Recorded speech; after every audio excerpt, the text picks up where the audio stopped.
How's it going, everyone? It is Wednesday, May 29th, 2024, and this is the video for today. Let's get into the picks that I gave in the last video. First one was Hims long on an LRSI pullback. Let's take a look at Hims. I'm actually in the stonk. I'm in the stock right now for an overnight swing.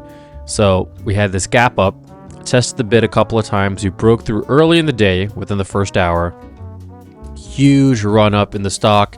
Now it's compressing, digesting all of the gains. So let's see if we could have gotten an LRSI cross on this guy. And there is a fake out over here.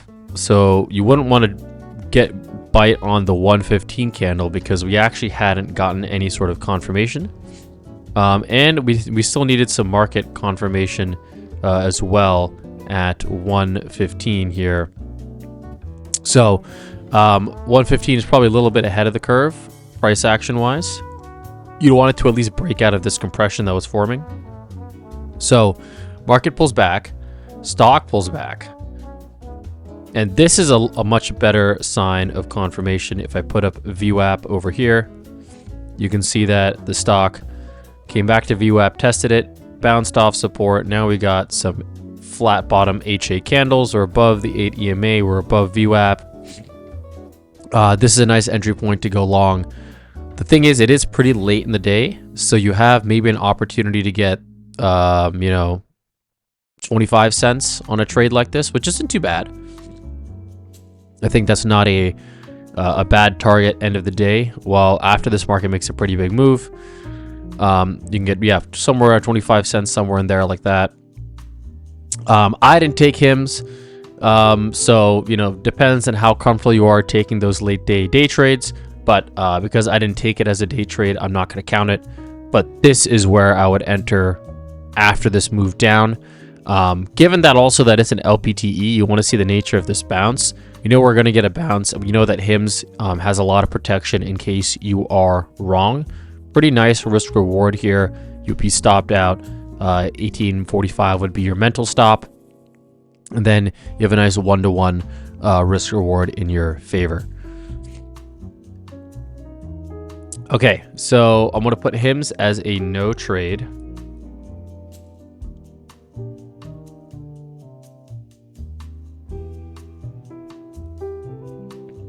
Okay, then I gave ACN short, and I mentioned that it had to break its low of the day. So if we zoom out quickly to ACN, just a reminder here, we were at this low from May 1st, and that was providing a little bit of support. Now zoom into the 5-minute chart.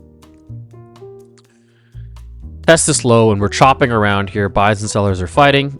And we're eventually starting to have sellers win the way. The bounces are getting shorter, and we're spending more and more time hugging this low of the day. That's how you know that it's likely that we're going to break this support level.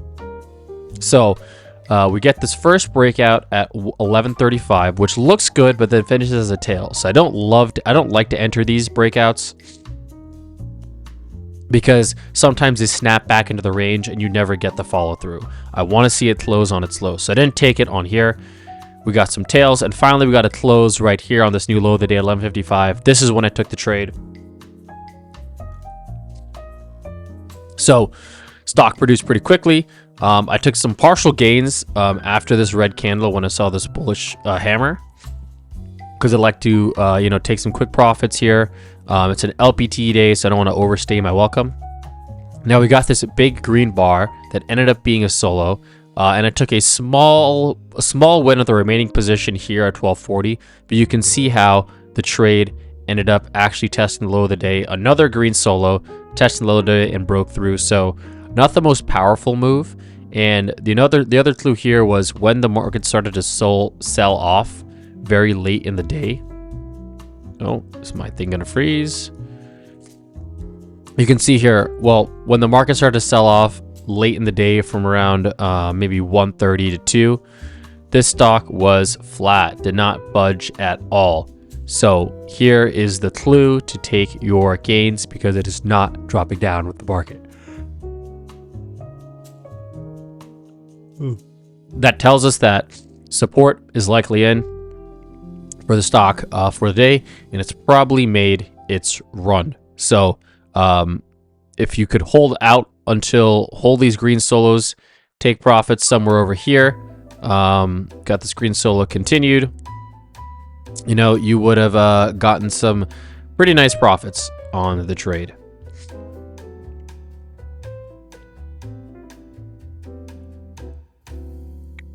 So ACN continued today. We had a gap down in the market, but ACN was a pretty nice win. We'll mark it as such. Okay. So let's take a look at what the market has been doing today. So after this bearish engulf, we're in the range. We're testing the range. We went to the top, couldn't quite get to the high, so we had a lower high double top here, and then we also tested the bottom of the range, and we had a nice gap down this morning to test the bottom of that range.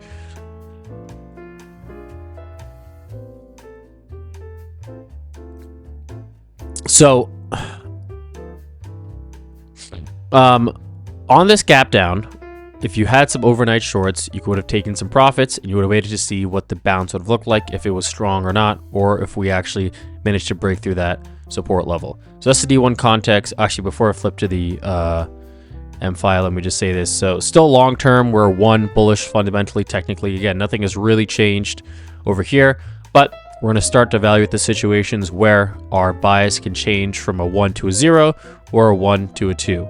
Now, first thing right off the bat, if there's any sort of credit concerns or credit worries, we are instantly bearish. That's the one thing that can flip your bias very, very quickly. And if you get a very big drop like that on the capitulation low, and we get that bullish engulfing candle on the bottom, that is what would flip your bias instantly to bullish.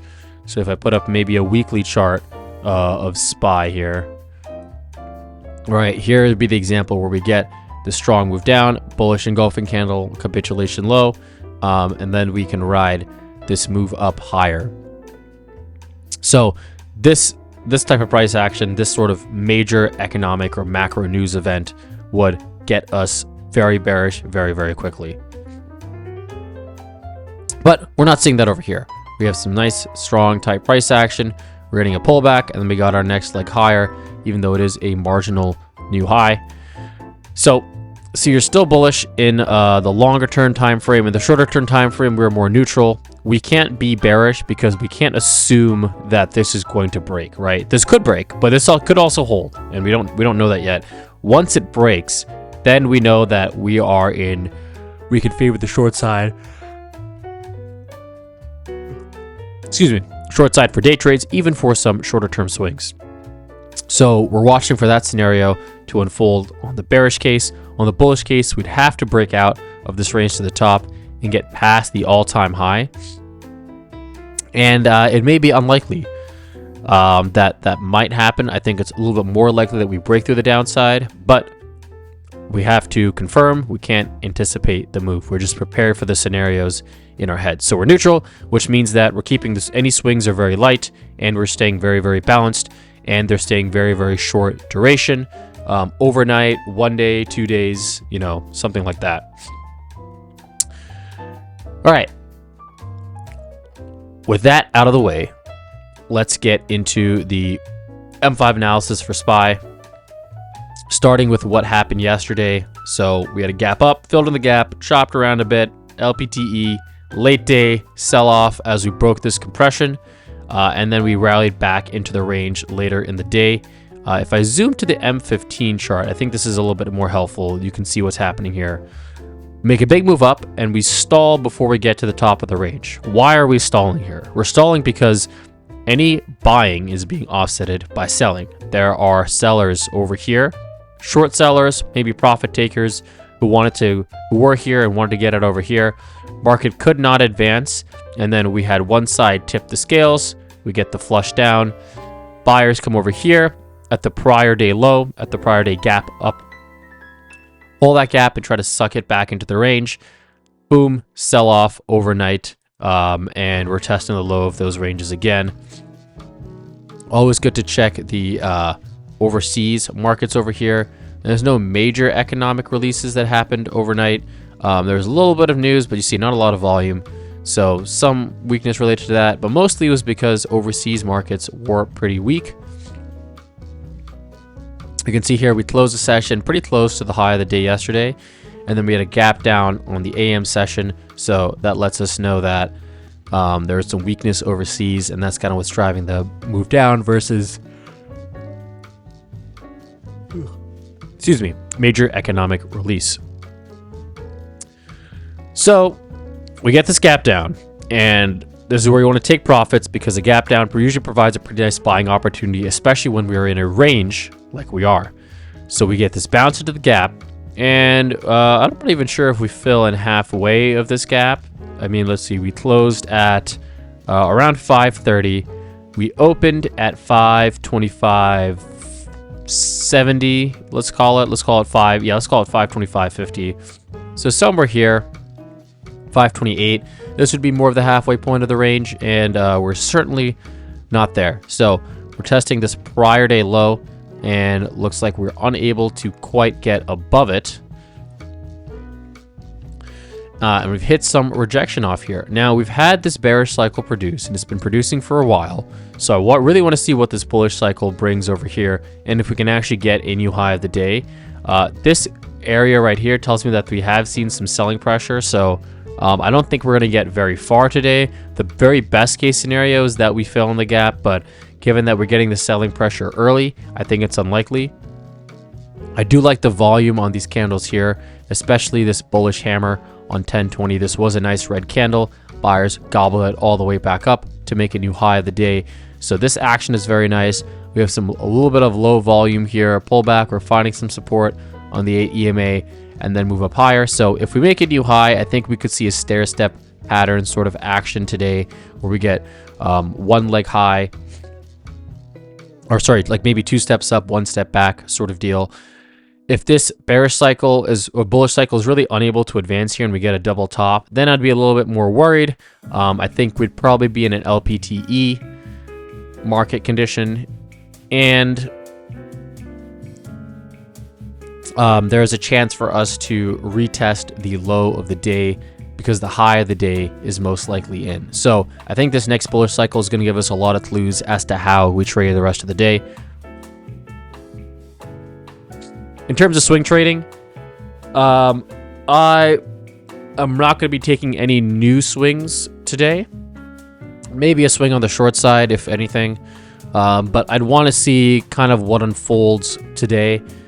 See if we have any strong showing of support, or if this is kind of a wimpy move that we're in right now. But personally, not leaning towards taking any swings at the moment. For day trades, we'll give a long pick and a short pick. I'm also going to give a pick for an earnings time spread that I really like, which is KSS. So KSS first rarely exceeds earnings, has a very high difference, pretty decent option liquidity, and pretty good price. Let's take a look at this KSS chart.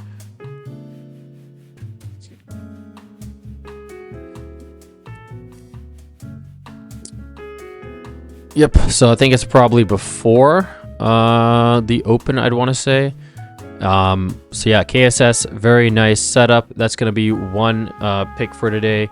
Given that tomorrow is a Thursday, we have a lot of high potential. I would go for maybe a 40% target on this type of spread.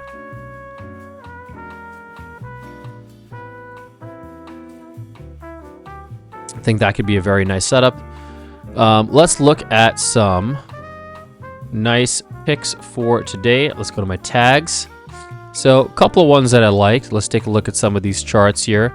Chewy, very nice breakout post earnings, and these breakouts they really do their own thing here. So we had a gap and go, pull back a little bit with the market. We're getting our LRSI cross. So this is actually a pretty nice entry point on Chewy. So I like what I'm seeing here on the M5 chart. If we go back to the D1, there is a there's some major horizontal resistance there, but there's a pretty major 10TL balanced trend line coming into play. So there's not a ton of upside. Now, here's what I will say. On these earnings moves, if you have a market tailwind or even just a lack of a market headwind, this is the instances where they can chew through T8 because there's so much volume that it just blows through any volume that's nearby. So this is the scenario where I could see Chewy breaking through it, but keep that in mind. You know, it looks like it's coming into play somewhere around 22.17. So you have 50 cents, which is not bad, especially for a 20-cent stock like Chewy. So, you know, keep an eye on that. Could play out. I think it's a decent setup, but maybe not my favorite setup. Let's keep seeing what we have here. ANF, absolute monster today. And that's probably also one of the reasons why the KSS earnings may be priced up. I'm not sure, but a lot of these retailers, if you look at the key stats here, apparel retail. So if I go to my market view, sector, consumer cyclical, apparel retail, right? So KSS is in here. If I sort by symbol name. Oh, well, it should be in here. Anyways, but these are very similar types of stocks, right? So big outside moves in one, the market makers are going to have to adjust their expectations and their option pricing to reflect the other. Anyways, so let's keep looking at some very nice, strong stocks. I liked Netflix earlier in the day, has made a really nice run, pulling back here. This is probably going to be my long pick of the day when it sets up. Just waiting for an LRSI alert. I have both an LRSI alert and an HA reversal alert set on the stock. So if that happens, we preserve most of this move down. I think Netflix will be a really nice long later in the day. She'll be able to take maybe $2 to $4 on something like that. So Netflix long day trade is my long pick. Couple of those that I want to like. On has been beautiful. I told you I'm in HIMS, so these stocks are just holding all the gains. They're really soaking up all of the supply. Excellent stuff here. Let's look at some stuff on the short side. I loved XAS. So let's take a look at this. So very bearish D1 chart. It is overextended, but we're not swinging it, which is nice. Slowly been grinding down, just hugging this 8 EMA grinding down. Pretty nice stuff. VSD is pretty good. Let's remove Crocs. Wall Street WBA has been a very big seller over here. Schwab is pretty bad today. So I'm just removing some of these not so great symbols here. Okay, let's look at ABBV. So very weak, but it's also pretty choppy stock, and it can be very newsy. I do like WBA quite a bit. Lots of momentum, very tight price action. Would have loved to get it actually on this breakdown at 1050, but did not get that entry. So what I'd do is just wait for one of these pullbacks to the 8 EMA here. So if you can get it at that price, that's a pretty nice entry point. The stock should produce right away, and you should get a nice cushion. That's how I trade these grinders. Be careful though, because we do want to make sure that we have some tailwind in our favor. Right? If this becomes an LPTE, WBA may run out of steam and it might chop around. So, you know, that's what I keep in mind. Let me see if there's anything else that we can take a look at. I have to go to a meeting pretty soon. BE is a nice setup, very strong yesterday, so we don't like that. Riot is crazy. MM also had a big gap up. So yeah, I'm gonna go with WBA on a pullback to the 8 EMA. So you can set an HA reversal if you want. So those are gonna be my two picks of the day. Again, guys, keep it light, keep it short. perfect entries, passive targets, right? You're just looking to take quick trades to take advantage of this opportunity. We don't want to be pushing our luck. Thanks for listening, everyone, and we'll take a look at how these did in the next video.